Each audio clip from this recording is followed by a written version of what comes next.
Hello, and welcome to What We Wrote. I am Emma. I'm Esme. And we are two friends who've been writing together for decades. In this podcast, we go back and read some of our terrible teen writing in all of its angsty and melodramatic glory. Mm-hmm. And the angst is angsting. Angst is angsting. And the melodrama is melodrama. Yeah, well, we hadn't even said the word. We even said the word melodrama. We did. But, you know, it's... Look, this last chapter was a marginal improvement over the previous Corey chapters. Kind of something at least happened. Yeah. It wasn't, interesting, but something happened. Don't ask for too much. Yeah. I mean, it would have been nice if Corey had... So Corey found out that her father was in town. Yeah. Yes. And then was hit on by a creepy stable guy. Yeah. Who I assume was also spying on them. Spying on her and Vari when they had this conversation. Yeah. I feel like given the absolute dearth of action in this book, it would have been nice maybe if Corey had just gone and seen her father immediately. Yeah. Especially because she spent so much time being like, I wonder who my father is. I wonder where my father is. I wonder if my father even cares about me. Like, I feel like she would have leapt at the opportunity to go. Yeah, it's weird that now all of a sudden when it's an opportunity, she's like, I don't want anything to do with him. Yeah, I'm not going to go see him. Yeah. It's like, that's not what, your character has been like. Yeah, but that's what, I find Corey is like she's all like, oh my god, Bran, I love him. Ew, don't touch me. Yeah, oh, absolutely. Because there's no real reason stopping her from doing anything that has happened. So there's nothing holding her back except her own weirdness. Yeah. Which, I don't know, it's just a bit like why? Is a thing. Couldn't we needed to think up some better obstacles for Corey to stop her from achieving everything too soon in two chapters. Yeah. What's Vari up to? Oh, she's just avoiding Kayne. Yeah. Because she accused him of rape. Yeah. Yeah. Cool. Awesome. I assume that will continue. I'm sure it will. Okay. Teaching. It's uncomfortable. Okay. Unfortunately, it's not really much more to say about it. No, I was going to say, it's 3 minutes. I'm like, all right, well, I guess. Let's go. Oh. Let's do it. All right. Well, some questioners to the number of this chapter. Oh, is it? Yeah, I think you wrote chapter 20. It is in fact chapter 21. Okay. Alright, chapter 21, Vari. I stepped out of the hospice, stretching my back. Today had been my first day tending ordinary sick people. I think she means as opposed to wounded soldiers. Yeah. Ordinary sick people. Ordinary sick people. Also, it's a hospice now. Yeah. That's not what that word means. No.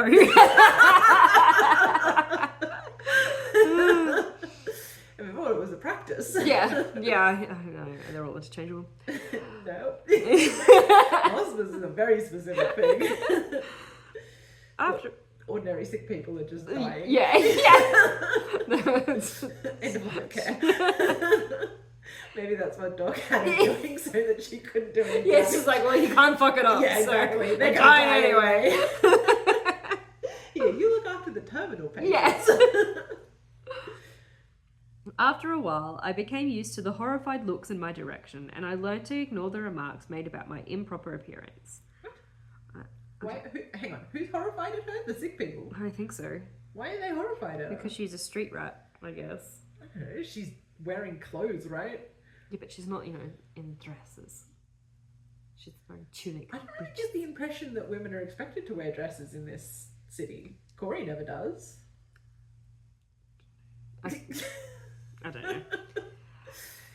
Just got to emphasise how hard done by she is. Yeah. It was tiring though, both emotionally and physically. It was the longest amount of time I'd ever had to pay attention, and I was finding it hard. The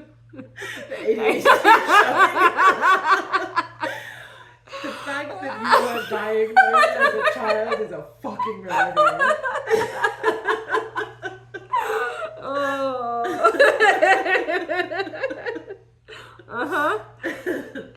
It's hilarious.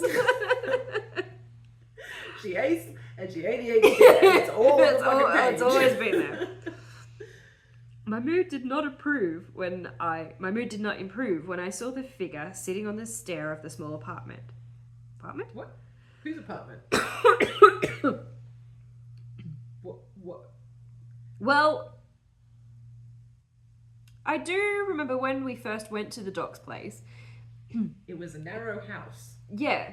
And That's not an apartment. No.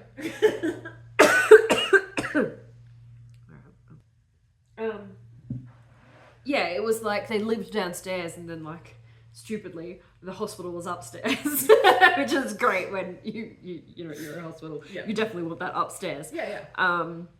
So I guess that's what that means. So, but it's still unclear if, like, is it the internal stairs that are going up to the hospice or the stairs of the house outside, in which case... I think it's the stairs outside, because... So then it's the stairs of the house. Yeah, same thing. No. It's not the same thing anymore than a hospice in practice. Words mean things. Figure sitting on the stair of the small apartment. I tried to close the door quietly. I was aiming to jump the railing on the side and run in the other direction. Kayne then. Yeah. Unfortunately, Kayne heard and turned just as I'd hoisted my leg over the rails. Now you look like a dickhead. He frowned briefly as he took in my position, but his eyebrows rose. Then, as he looked back up to my face, I sighed and brought my leg back over, clearing my throat awkwardly. Why was he here? More excuses? I hated the feeling of my heart racing, not with adrenaline, but with fear. I thought about what Corey had told me. And then we've underlined this, so I assume it's in italics. Right. Because this is what Corey said. So she's recalling back to what Corey said. Yeah. Sure. If he was that concerned, why wouldn't he just kill you? Did you think he's going to kill her, like, right now on the steps of the doctor's In broad daylight? In broad daylight? I don't know. She was right, of course. Was she? The words Corey and she was right don't go together. That's mean. But true. She was right, of course. And now I could only guess how he was planning to get me.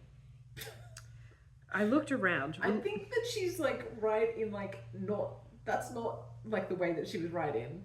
Like, if he was that concerned, he'd probably just kill you, as in... He hasn't done killed... it. Yeah, so he's probably not that concerned. Exactly. As opposed to, oh, he's definitely hunting you. I looked around, relieved to see that the street was alive, filled with the bustling townspeople coming and going. I'm assuming you aren't here for a checkup, I asked sourly, avoiding his gaze. Kayne laughed, though, and I could not resist a powerful glare at him. Why are you trying to resist? Like, it's just stupid. Yes, correct. He stopped laughing then, settling with a small curve of his mouth. So he was like, ha ha ha.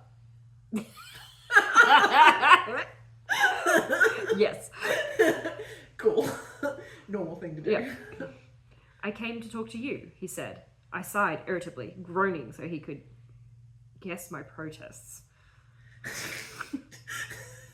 You don't need to say that. I don't know. You can just say, like, I sighed. Yeah, I sighed. I sighed irritably is more than enough. And then groaned. So she's like,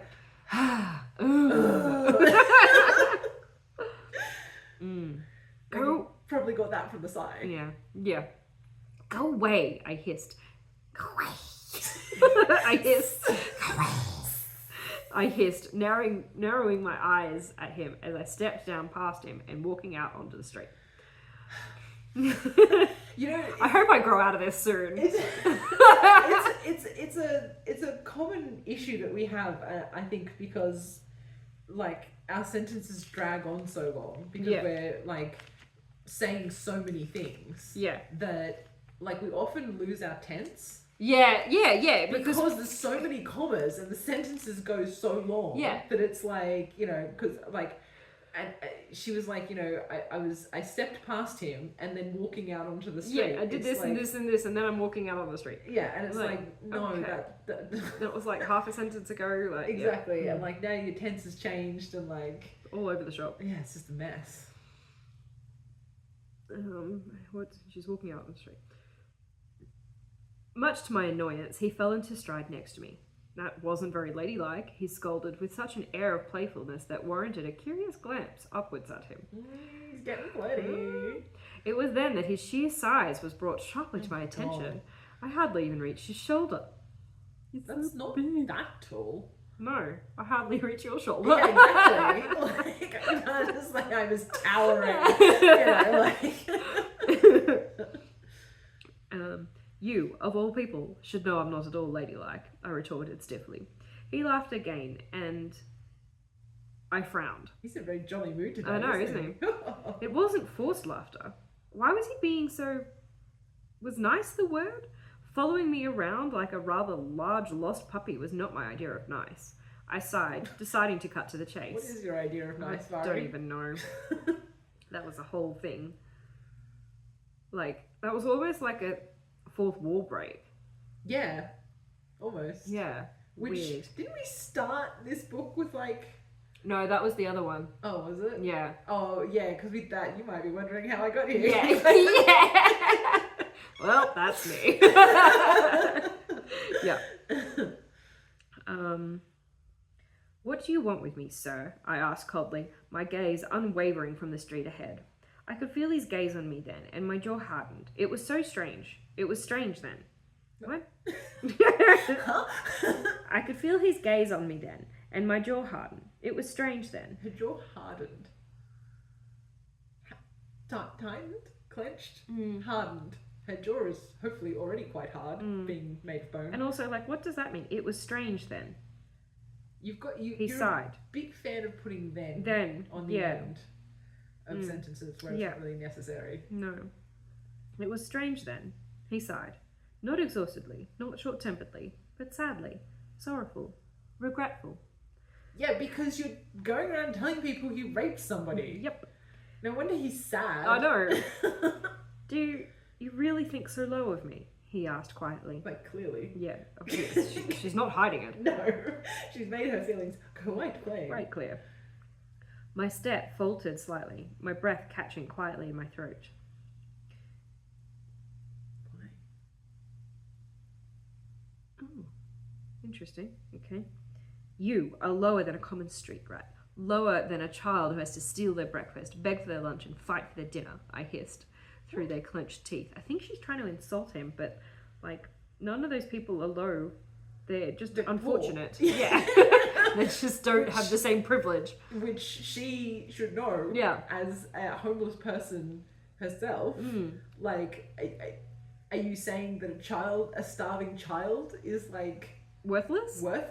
That's kind of what it's coming across as. Yeah, absolutely. She's like, you are worse than a starving child. What? What do you mean? What do you mean? I hissed through clenched teeth. I made an effort to leave him,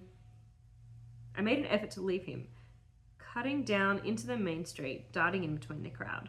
At first I thought I'd succeeded in losing him, but my victory was short-lived, as Kayne appeared once more by my side. So she made this savage rejoinder, and then, like, what, just bolted? Yeah. Pretty much. Okay. My, where are your manners? He asked rhetorically, looking down at me with a cocky smile. I ran my tongue over my teeth, using every ounce of self-restraint I had not to slap him. I have none for the likes of you, I snapped viciously, pointedly looking away from him. I heard him laugh before he slid his arm under mine. Oh, I don't like that. No. What's he doing? I heard him laugh before he slid his arm under mine, placing my hand in the crook of his elbow, using his other hand to hold it there. Oh, so he's... Yeah. I thought... Because, like, if he's towering over her to, like... He's, like, reaching down, like... Yeah, no. I mean, I think he's being like he's jumped me. Yeah. Because, like, I tell you, like, my partner Brendan is not that much taller. I mean, he's quite tall. Not that much taller than me. And, like, we can't hold hands. No. Because the height is too much. I've never thought of that. Where am I? He's got his yes. hand in other hand to hold it there. I gasped. I really have trouble saying that word. Gasped. I gasped. Such a bizarre reaction too. Like my head twisting sharply around to stare, horrified, up at him, every fibre of my being tensing in sheer terror. This was it. He had me. Oh my god, what is he gonna do to you? I know, you're in the middle of the crowd. Yeah, you're standing in the town square. Nothing I could do would save me. What could I do? Scream? Yes! You can do that, yeah. You can absolutely do that. I was a street rat, gutter trash. Oh my god. Like, people are still going to react if Yeah. you're in the middle of the town square. Honestly, People aren't going to stand by and go, oh, she's a street rat, Nobody's going to ask for your address. No. How are they going to know? Yeah. Like, presumably if you're working in the doctors, you're at least clean these days. So, like... Anyone who heard me would more than likely applaud Kayne for ridding the town of such filth. Don't think that's true. Nope. He's got a really poor opinion of the townsfolk here. Mm-hmm. And again, there's no excuse for this because I am both Vari and Kayne. But again, we're doing this thing where it's like a paragraph in between each phrase of dialogue. So this next phrase of dialogue, you've almost forgotten what he's replying to. Because then she's got, maybe you should get some. Get some what? Get some manners. what? Yeah, manners. Right. Which was like 3 paragraphs ago. It was on the other... Yeah, yeah, because he was like, where are your manners? And she was like, said, I don't have any for you. And then he's saying you should get some. Yeah. Which is like a page and a half worth of 3 lines of dialogue over a page and a half. Maybe you should get some, he replied. I blinked, confused. I had completely changed my train of thought in all my panic state and took me a moment to catch on to what he was saying. Yeah, so even I was like, oh shit, what are we talking about? I just feel like Vari's reaction here is quite over the top. Yeah. You know, I mean, I think this is us doing that thing where you're trying to up the tension by telling the reader that they should be scared. Yeah. And the reader's just like, but why? It's like you haven't actually given he's not done anything threatening. No, we know that it's not. Yeah, I mean, it's so obvious that... I guess the thing is we do know, but I wonder what a third party would think. What about Kayne being a rapist? Yeah. I mean, I feel like if I had read... Because I don't remember anything about this book, so I'm basically a third party. I don't know. You remembered that Kayne was Endgame. Yeah, yeah. But I just don't think that there's anything... I don't think he's demonstrated anything in the previous parts of the book that would indicate that was the case. No. And I don't know, I feel like the way that it was written and the way that it played out made it seem really obvious that he hadn't done it. And even if he had, again, it doesn't really seem like she's in any active danger right now. No, they're in the middle of the square. Yeah, what's he gonna do? Yeah. Just stop walking. Yeah. Go somewhere else. Yeah. Catch on to what he was saying. What are you doing? I stuttered slightly, feebly attempting to pull away from him, as a small part of my mind told me that I was starting to sound like Corey. Savage. That hardened me up. I need you to listen to me, he said quietly, his voice so low that it made me turn to look at him. This time, he wasn't looking back at me, rather straight ahead, a small muscle in his jaw twitching. If your reputation is so goddamn important to you, then why do you go around... I started. My sentence, however, ended with a startled squeak as Kayne... What is happening? Great question. As Kayne twisted me around, whirling me to face him front on and pressing 2 fingers against my mouth. Oddly familiar. I'm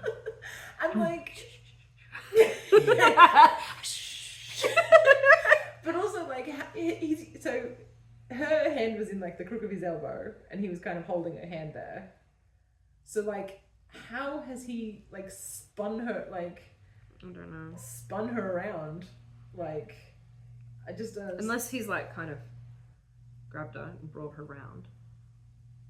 Well, he would have had to grab her other arm, right? If he's got this, so her arm is here. If he reaches across and grabs this arm, how is he? It just doesn't make sense. Okay.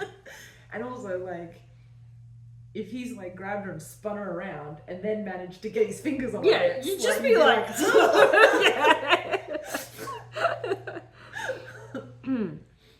I stared up at him with large green eyes, astounded with the ease in which he... I know, you don't look at your own green eyes, I get it. Moving on. Astounded with the ease in which he had moved me, not to mention the speed. I was powerless to stop him. I get it. Yeah. I'm not even going to bother trying to argue that point. I know I did not touch her, and that's all that matters, he said quickly, his voice a low grumble, so low that I had to concentrate my hearing so I could understand him. I focused my super ears. I'm not going I had to concentrate hearing. Yeah, so I'm going to say. I snorted ungraciously once I did... What? It's so confusing. I snorted ungraciously once I did follow and shook my head sourly, glaring up at him as I pulled his hand away from me. Okay. Yeah, let's do it. How do you shake your head? What did you say? Sourly. Sourly. Oh, and I'm just a street rat. What use is my opinion? I hissed at him. Give it a rest, Vari. We know you're a street rat. I hissed at him. He smiled, though I could see it was tight, like he was refraining from something. Slowly, maybe even politely, he took my hand, replacing it in the crook of his elbow, moving me so that we were once again at his side. So I was once again at his side, before walking forward once more, dipping his head down to talk softly to me. That's the thing, Vari. For a street rat, you've got a lot of connections in fairly high places, he muttered through clenched teeth. I mean, one. Which is funny, because I said he muttered through clenched teeth, but actually, I've got he, and then I forgot the end of that sentence, and I've continued on the next page, and then later I've come back with a black pen to finish that sentence underneath. So, in between this page and that page, I completely abandoned the sentence. Cool. And also my font changes. Of course. I'm now in italics again. I nodded quietly, chewing my bottom lip, holding back most of the bitter remarks that had sprung immediately to my mind. What a nice change. I know. The ego boost is killing me, I said with a droll tone. Kayne laughed by my side, and I eyed him suspiciously out of the corner of my eye. Vari, let's face the facts. You've got no real proof that I was the man who did it. All I'm asking is to keep quiet about all this. Insult me all you like when we're alone, just don't tell anybody, he requested. That makes him sound bad. It does sound sus. Yeah. Like, I mean, I guess, like, she's clearly demonstrated that she has absolutely no interest in listening to his opinion. Yeah. So I guess he's just trying to, like, mitigate the damage. Yeah. Like, he's tried multiple times to say that he didn't do it, and she's, like, not listening. Yeah. And he's right, he doesn't have any way to prove it. No. So it's kind of like, well, at least if you're not going to listen to me, just keep it to yourself. Yeah. You can tell me you hate me to my face, just don't tell anybody else. Exactly. Yeah. Just don't tell anybody, he requested, turning his body slightly to look at me. I grudgingly returned his gaze. I smirked then. Kayne's face went slack. What? Sorry, I tuned out for a second. What made his face go slack? No, you didn't tune out. That was... There was nothing. That was just it. That was it. Vari smirked and Kayne's face went slack. Is she like Medusa? Did she like kill him with her eyes? Or is he seeing something else I don't know. has distracted him? I smirked then. Kayne's face went slack. He didn't have to know me very well that kind of smirk was not a good thing. Oh. I don't know. I don't understand. First of all, I do not intend on ever being alone with you. Ever. Secondly, too late, I said simply, grinning slyly up at him, momentarily forgetting my fear of him. Convenient. Yes. I think my problem is that I'm trying to make Vari sound way cooler than she is. Yeah, absolutely. And it's just bad. And it's like, it's almost like you want to do like the playful banter thing, but also you've done this whole thing where you're like, but she's terrified of him. Yeah. But you also don't want her to be like Corey, stumbling and stuttering and being a bit useless. So you're like, how do I make her like sound like a badass, but also she's really scared, but also, you know, they're kind of bent, and it's like, you can't do all of these things. You need to pick a lane and stay in it. Yep.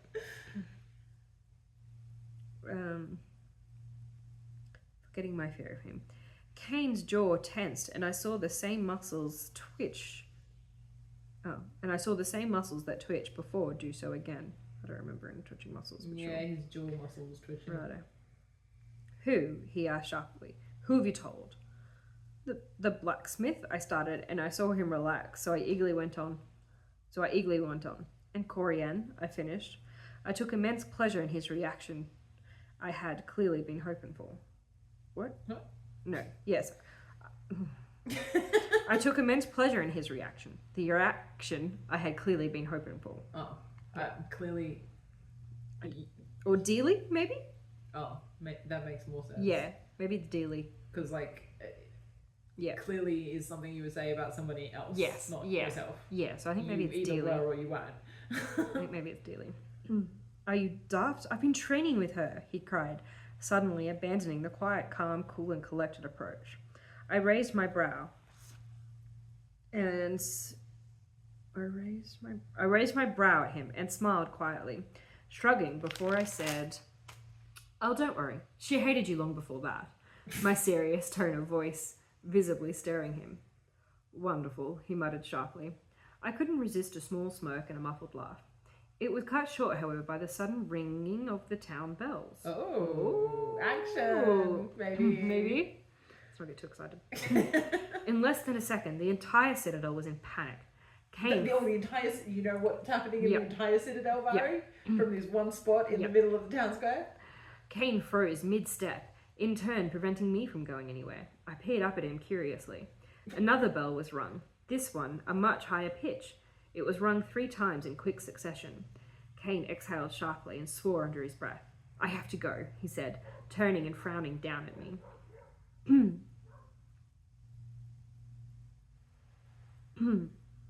Turning and frowning down at me. I raised a brow and bit the corner of my lip sarcastically. What the fuck? Also, why is she surprised? Like... It's clearly an attack, and he's the captain of the guard. Like, you know this. This is information that you have.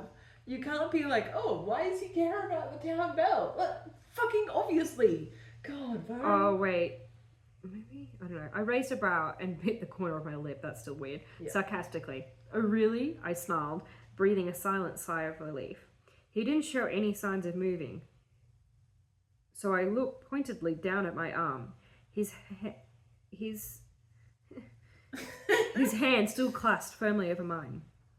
Unless you want to take me with you, you're going to have to release me, I told him.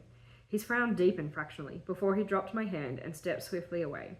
I cradled my arm protectively and glared up at him reproachfully. Is his touch poison? I don't know. He wasn't gripping her hard. He made me a swift bow, a small smile plastered on his face as he turned away. Don't put another hole in your shoulder. I don't want to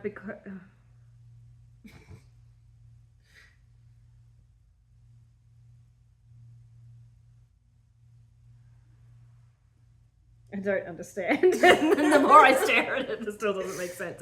Don't put another hole in your shoulder. I don't want to become another human bandage again. Oh, because she had to put her hands on his Oh, that's right. Yeah, okay. Stop him from bleeding out. Sure. Or whatever. Okay.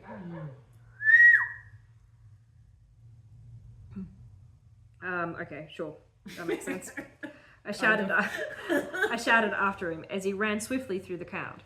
If you're going to get shot, do it properly, I added, barely audible over the mass of people diving for cover and bustling home. Because everyone's just like, And like, I don't understand why Kayne even bothered pretending to smile at her. Like she's just been horrible to him this whole interaction. And like... I think it's supposed to be like a hot, witty banter. They like to fight, but they don't really mean it kind of thing. Okay, well that's absolutely not what's happening on Vari's end. She seems to genuinely hate him. Yeah. If you're going to get shot, do it properly. I stood in the middle of the street, being jostled here and there. Just standing in the way. Yeah. mindless people throwing themselves at me in an effort to get away. Jesus. I watched as Kayne fought against the flow of the crowd. He'd drawn his sword and was shouting above the crowd, his words falling on deaf ears. I feel like drawing your sword in a highly populated area, yeah, not like, a good idea. If people are just crashing into him, impale themselves. Yeah, impale somebody. I shook my head reproachfully and shuddered, oddly thankful for another invasion. I'd live another night. Oh my god, Vari, he wasn't going to kill you. You're in the middle of the town square. Like, he deliberately took you to a crowded place. Yeah. Clearly to make you feel safe. Yes. Like, if he was going to murder you, he would have taken you down a dark alleyway. Yes. Like, it's so obvious that he's trying to make her feel comfortable and safe by having this conversation in a public place. Yes. Where she would know he cannot hurt her. Yep. Like, how stupid does she think he is? Yep. Oh my god. I turned then and ran with the crowd. The keep would be barred down by now, and it would be too much effort to get up there in time. I bit my lip, looking around me, when I was struck by an idea. Doc. What about him? Oh, I think she's going to hide out there with him. Oh, well, isn't he probably going up to the keep to deal with all the injured soldiers? I swiftly ducked out of the crowd and ran back a few streets till I saw the street sign. I drove down. In what? Your car? Dove? I maybe. It's very specifically says drove though. Oh, okay. I dove down, relieved to find that the crowd was not so thick. I jumped up the stairs of the practice again. Yeah, okay. Although I couldn't figure out how to spell it. In one leap and hurled myself through the door. Doc, you still here? I cried, jogging up the hallway and towards the narrow stairwell. Up here, Vari, came Doc's reply. I frowned as I began to climb the stairs. He sounded strange. Someone like robbing him? Maybe. I made it up and walked over to him. He nodded briefly in greeting before throwing a large empty doctor's case at me. He pointed to a cupboard on the other side of the room. Oh, I think he's just stressed. Oh, he's getting ready to go and heal people. I nodded, needing no words, as I reefed the cupboard door. Sorry. It's just so clumsy. As I reefed open the cupboard doors and started packing everything I could into the case. They'll have closed the gates by now, I told him breathlessly after I filled the bag and grabbed another. I saw Doc shake his head out of the corner of my eye. We'll get clearance, he assured me, snapping his case shut and shuffling over to help me pack the last one. We'll get clearance. Yeah. When we were done, we took 2 cases each and hauled them down the stairs. Cases? Like suitcases? No, yeah. Briefcases? Also, I've forgotten the wife's name. Was it Polly? No, Polly was Bran's mom. Oh, Ruth. Maybe? I think her name was Ruth. Ruth, well, which I'll just put in there, poked her head into the hallway, her brows heavy with anxiety as we passed, giving Doc a brief kiss on the cheek before stepping out into the mayhem. The streets were mostly empty now, bar a few stragglers and the... something? Of foot soldiers. Platoon? Maybe? Yeah, maybe? Right. I followed Doc, struggling with the heavy cases, my arms aching furiously, screaming in protest. Oh God, calm down. We finally reached the gates, both of us red-faced and breathless, and to my surprise and immense relief, the great gates were hauled open a crack, enough for the Doc and I to slip through, virtually unnoticed. I mean, someone noticed. Someone noticed because they opened the gates gate for you. Yeah. Also, wasn't there a drawbridge?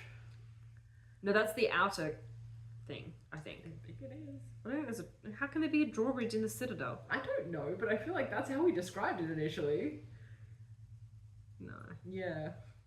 I really, really think that is how we described it in the first chapter. Because remember, Corey watched the messenger gallop over the drawbridge and into the gate of the keep wall that she was standing on. I mean, that doesn't make sense that there would be a drawbridge inside the city, but that's how we described it. Also, usually there's like a postern door or something. So yeah, you don't have to haul the giant one gate. open. Yeah, because that's like a dangerous thing to do in the middle of a siege. And it takes like a long time. Yep. And like other people can come in. Yeah. Yeah. Also, like, I don't know if they would have immediately closed the keep gates, because any attackers would have to breach the city first. Yeah. And you probably leave those open so your soldiers can get out Yes. To go and defend the walls. Yes. I exhaled slowly, relaxing marginally as we made our way to the temporary hospice. Again, everybody's just dying. Everyone's dying. They got that set up real quick. They did. I vaguely wondered where Corey was, but I figured she would be somewhere in the castle and safely out of harm's way. I could only hope for a similar situation with Bran.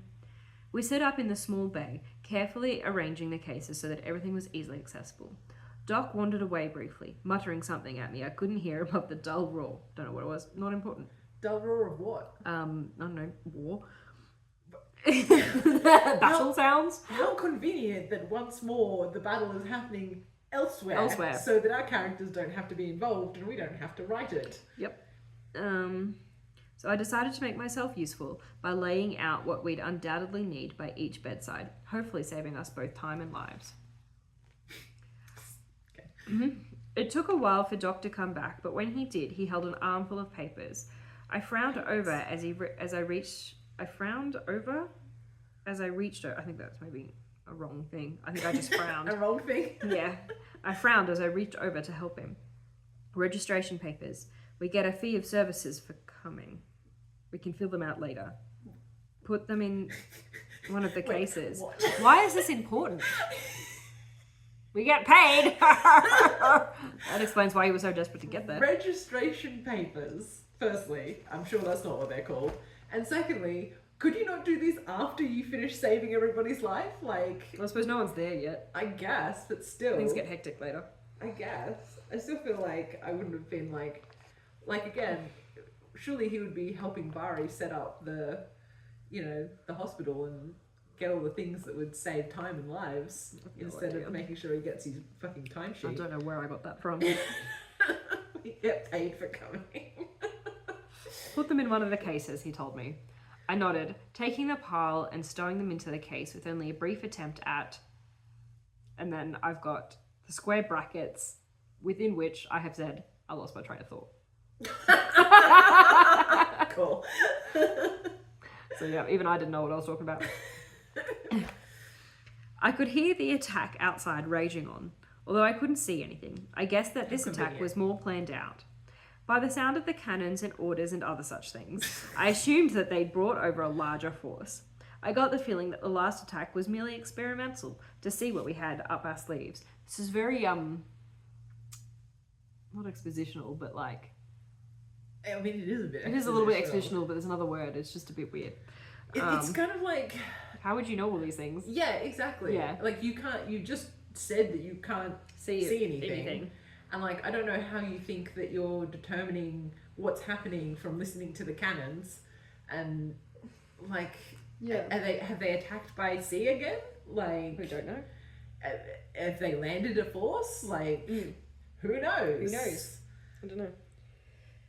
It wasn't long before the casualties began pouring in. We'd gone from waiting impatiently straight to being swamped. Doc and I didn't have much time for a thorough assessment of each soldier, so we began to figure out a system. When a casualty came in... Oh my god, am I going to explain triaging? Yeah, and maybe you should have had a system before the casualties started rolling in, like a plan. When a casualty came in, I would check his vital signs and tend to the minor injuries. Yep. Generally, explaining triage. Wrongly, but anyway. Generally, by the time I did this, another would soon come in. As I would move to repeat the same procedure, Doc would come in and tend to the soldier's major wounds. You should do that in the opposite direction. Triage doesn't mean you start with the smallest and end up with the biggest. You start with the big ones and end with the little ones. I love the idea that Vari's like, oh, I see that there's your legs come off, but there's also a scratch on your face. Let me just put a little bit of antibiotic ointment on that. And then I'll send you over to Doc and he can deal with your off leg. Yeah, he can stop the bleeding of your leg. I got that wrong. Yes, and I mean, like, I could see if it was a system of like, okay, the minor injuries go to Vari and then the serious injuries go to Doc. Yeah, that makes sense. But having Vari go through all of them and treat their minor injuries and then send their major injuries to Doc, it's just like, this guy's just bleeding out everywhere and Vari's like, hangnail, just a band-aid on that. Oh, golly. Yes, Doc would come in and tend to the soldier's major wounds. The system worked well, helped along by my nervous preparation beforehand. Most of what we needed was already laid out on the bedside table. You say that like that's some kind of like amazing special thing that you've done. Yeah. It's like, I feel like that's pretty basic. Like field hospital procedure. Like, make sure shit is where you can reach it. Yeah, exactly. Have your bandages on hand. Yeah. Beds were in short supply, and when we were in danger of running out, I began to fret. Where would we put the newcomers? How long would this continuous flow of injured men last? Probably till the battle's over, Vari. Yeah. Surely all of this meant we were losing. Not necessarily. Doc, we're out of beds, I screeched at him over the clamour of the large tent. Doc turned and frowned at me briefly before turning back to his patient. Shut up! I'm busy, girl, can't you see? This man is bleeding out and you did nothing. You put a band-aid on his nose. Now he's dying. I am busy. I sighed, trying to relieve myself of the stress as I headed toward the... That sounds like she's trying to pee. Yeah, it does. Also, Mari's put on the fucking ground. I know, like, they don't care at this point. Yeah. You know, if they've been hit by cannon fire or if they can walk, get them out. If they can't walk, lie them down. Exactly. Like, God. Most field hospitals, I feel like, don't really have that many beds. No. Like, you'd have maybe some cots for, like... the real bad ones. All the ones that probably need to have, like... surgeries or something done on them. But like most of them I feel will just be lying on like a pallet on the floor. Yeah. If that. You know. I sighed, trying to relieve myself of the stress as I headed towards the most recent patient. I can't help but think of it needing to pee. I'd only just finished him when another was brought in on a stretcher. It's so good that they come in one at a time. I know, yeah. It's very convenient. Isn't it? I could see he was unconscious, but that wasn't what worried me. It was Kayne. There were no more beds. Oh, there were no more beds. There were no more beds left. Again to this. Leave him on the stretcher. Wait. There were no more beds left, and the stretcher bearers were tired, and I could see their arms and knees quivering with weariness. Yes, I put him down. Just hold them. I need you to stay hold this man. I looked around hastily, and I saw one of our patrons sitting up, perfectly alert, with nothing but a broken arm. I frowned, biting my lip. He could walk and rest somewhere else to free the bed, but where could he go? Oh my God! Where could he go? Just get him out of the bed. Doesn't matter where he goes. This is so stupid. Oh God, I think it's going to get weirder. And also, like, I don't know. I feel like generally, like during a battle, most of the casualties probably don't start coming in until the battle's nearly over. Because the soldiers who are down there are busy fighting. They're not going to stop fighting to bring their bloods up. Like, usually you fight, you get injured, you lie there, and hope that you don't get killed. Yeah, hopefully you live long enough to be taken. And then usually they'd probably bring like a wagon or something, pile them all in, like they did last time. Yes. Make the dying ones walk. And put the living ones in the wagon. And then bring them all up at once. You know, this kind of like one at a time thing seems like who's bringing them? A sudden thought occurred to me. All the horses were currently in use down in the town. It would be covered and reasonably well protected. I'm assuming I mean the stables. I could only assume. I nodded decisively to myself before walking over to the soldier, beckoning the stretcher bearers to follow me. Sir, I'm terribly sorry, but we've run out of beds, and you're quite mobile. If these men were to escort you to the stables, would you kindly surrender your bed? Just tell him to get the fuck out. Get out, yeah. I asked, concentrating on perfect grammar, pronunciation, and whatever else Corey had been teaching me, silently thanking her. I honestly don't think this guy gives a shit. No. He's just been in a battle. And, like, soldiers generally are pretty, like, you know... They're not super selfish about it. No, they'd be like, you know what, you're right. That guy's dying and I can walk. So yeah, I'll go somewhere else. That guy probably walked himself up from the battfield. Yeah. He's fine. He's fine. In fact, why did you even treat him and give him a bed in the first place? He can walk. You'd have better triage this one, guys. It's terrible. I knew I had to be polite to the man and make surrendering his bed sound like a courageous deed. Oh, God. The man blinked at me briefly, his eyes then flicking to the wary stretcher bearers and then to the battered, unconscious man. He sighed then and nodded, shifting his legs over the side of the bed and stiffly standing up. I nodded to the man with the stretcher as I moved to help the soldier. Thank you so much, sir. We are extremely grateful, I gushed, helping him off to the side. The two men placed the unconscious soldier on the now empty bed. Please, escort this man to the stables, then take a half-hour of rest. No. You're in Get your ass back down to the You're in a battlefield. war. You don't have time to have a rest. I just. Also, you're a street rat. Why are you ordering people around? Yeah, exactly. You're not not a nurse. You're a nurse. You have Just do no as you're told. position of power whatsoever. You should be helping Doc. I feel like Doc is going to come along and like absolutely froth about how like amazing she was and how well she handled it, and like actually she's made a fucking mess of this. Crazy. Take a half-hour rest. You're no good to us half dead, I told them, trying to act like I knew what I was doing. You're not doing a good job. No.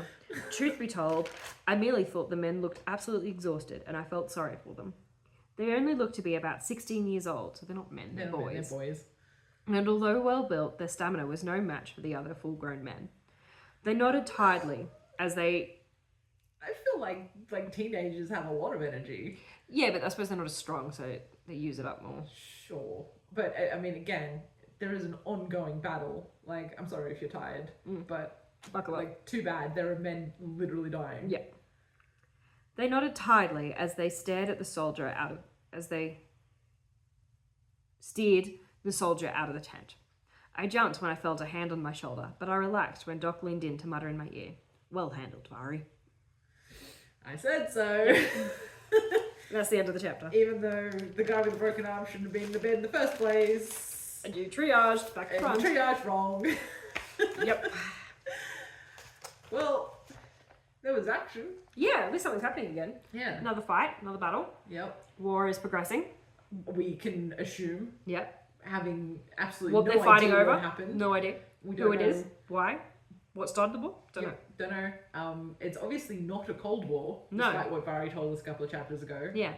Because, important part of a Cold War is there is no combat. No combat. And this is the second engagement in this. I'd say this is very much a hot war. It's very much a hot war. Yeah. Yeah. It is called a firing war, if there are cannons going off. Mm-hmm. I mean, look, I guess we'll see what happens in Corey's chapter, but I'm sure nothing. But, like, somehow this feels almost, I don't know. Like, I guess by making Vari be a nurse, like, we're giving her something to do during the battle, even if what she's doing is dumb and wrong. But it's not really like progressing the plot in the sense of like we're not getting any more information. Any more info? No, still don't really know what's happening. Like we have literally no idea what's going on out there. No. We have no idea. Vari's guessed that it's a bigger assault, but we don't really know. No. Are we winning? Are we losing? Who knows? Who knows? Vari seems to think because there's some casualties that we're losing, but that's not really how that works. Not necessarily true, yeah. No. Even the winning side in a war like this usually takes heavy casualties. Yep. And like, it seems like a really dumb way for the Astrans to be actually conducting these battles if we can assume, like the first attack, they've brought a bunch of ships, offloaded a bunch of soldiers on the shore, because there's no way to retreat. So like they are launching an assault on a fortified citadel with no way to escape. So basically just every soldier that they send, they're assuming is just not going to come back. Yeah. Like win or die, I guess. Yeah. Which isn't really like a great battle tactic. Like you would land your whole army somewhere else, yeah, and then march them up to the citadel and lay siege to it, and like you would then perhaps move your ships up to barricade in the port so that they can't get supplies and things like that. Yeah, you surround them. Yeah. But you would keep just landing like, at the foot of the foot of the wall, and just being like, well, take the city or die trying. Yeah. What? Yeah. And also, I feel like exploratory attacks like that aren't really a thing. No. Like, oh, we're gonna send like 150 guys and just to see how we go. Yeah. Like, what a waste of resources. Also. And like, I don't know if their ships got away. I feel like we caught their ships on fire, so ships are expensive. Anyway, dumb. Always gonna be. Yeah. Yeah. Yeah. And again, another fairly pointless conversation with Kayne. Yeah, same conversation. Vari hasn't changed her opinion on him, really. I mean, we've got a little bit more of Kayne, I guess. Yeah. I just wish that there had been, like, I think because Kayne has been very obviously pleasant and very obviously trying to make her feel safe and comfortable. Yeah. And being quite pleasant and charming. Yeah. Like, I feel like Vari should be, like, thinking about that more. Yeah. Like, wondering. Yeah, and being like, maybe he is not what I thought. Yeah. Maybe he's like, I don't know, maybe I got it wrong. But she's just so adamant that, like, this is he's evil and he's gonna kill me at any second. Yeah. Kind of thing. Yeah. Yeah. Here we go. Okay. Alright, doobie. Yes, so now we need to get on to what we read. Part podcast about books we've been reading. The books that we've been reading. You miffed that one up. That's stuck. What you been reading? Okay, so my book I'm reviewing this week is called Wine Dark Daughter by Damien J. Coluccio. So I mid-tier on this one. I generally enjoyed it. It's a fantasy book that is heavily based on Greek mythology. Again, another one. This one at least did change the names of the gods. It's still literally so. I know with my review last time I was like, just change the names of the gods at least, and then you'll be right. This one, because I think the book was a bit better, I'm like, okay, you expected more from it. Never happy.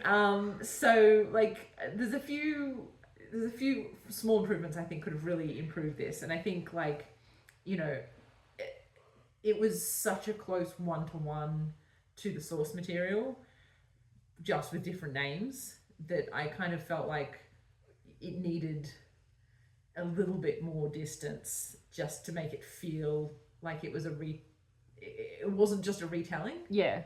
So like, it's even, there's like a, it's basically the Odyssey, essentially. So, the main character, is the daughter of a priestess, and she's kind of like an adventurer. She goes overseas and she finds these amazing relics that she brings back to the temple, which is to the goddess Turan, which is basically Aphrodite. And then somebody like comes and attacks the temple to steal their relics, and her mother, the high priestess, gets killed, and her father is about to kill it. She finds her father about to kill himself, which is like the most shameful sin ever. And so in order to like save him from the sin of suicide, she kills him. Okay. Because he's basically like, well, I'm gonna do it. Yeah. And she's like, well, if you do it, then you're doomed for all eternity. Like your soul is sinned or whatever. And she's like, I'll do it for you. But of course, then she gets caught, and has committed the sin of patricide. Yeah. Also patricide. Patricide. Yeah. And so she's basically kicked out and is driven into exile. And there's all these really strict rules about like nobody can help her. She has to whenever she meets somebody, she has to tell them exactly what happened. So she can't like secretly get help from people. And so the rest of the book is basically a quest for her to try and find somebody who will like remove the sinning edict from her. And nobody wants to do it because everybody's scared of Turan, the goddess. So generally speaking, like it's quite a good book. It is, you know, the Odyssey is obviously a great tale, and it has got a lot of similarities. Like, we go around and we fight monsters and we, you know, blah blah blah. Apart from it being a little bit too close to Greek mythology to really feel like its own story, my second main problem is the main character, whose name is Desma, is just really passive and reactive throughout the whole book. Things happen to her. Yeah. And she just kind of like, she responds to things. Yeah. But she's never... Shush. She responds to things, but she's never really like taking initiative. Yeah. So like, you know, the plot happens to her. Yeah. So, you know, like, her father, she wouldn't be in this mess if her father wasn't going to kill himself, which he wasn't going to do unless, because, you know, her mother was killed by someone. She didn't really have anything to do with that. And then she kind of gets this edict placed on her, and then she's forced to go on her adventures because of this edict that's on her. And like, you know, her companions are like, well, let's try here. And she's like, okay. And then like, let's do this. And she's like, okay. You know, so like nothing, she doesn't really feels like she's driving the story. Like, she just kind of, you know, she's just kind of, everybody tells her to, this is what you should do next. And she just kind of goes along with it. So I really think, you know, that she should have been a much more active protagonist, to feel like she was actually driving the story. But you know, otherwise it was really well written.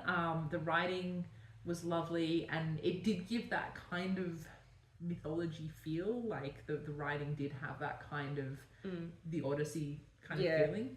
So cool. It was quite good. Like, the cadence of it sort of fit the genre.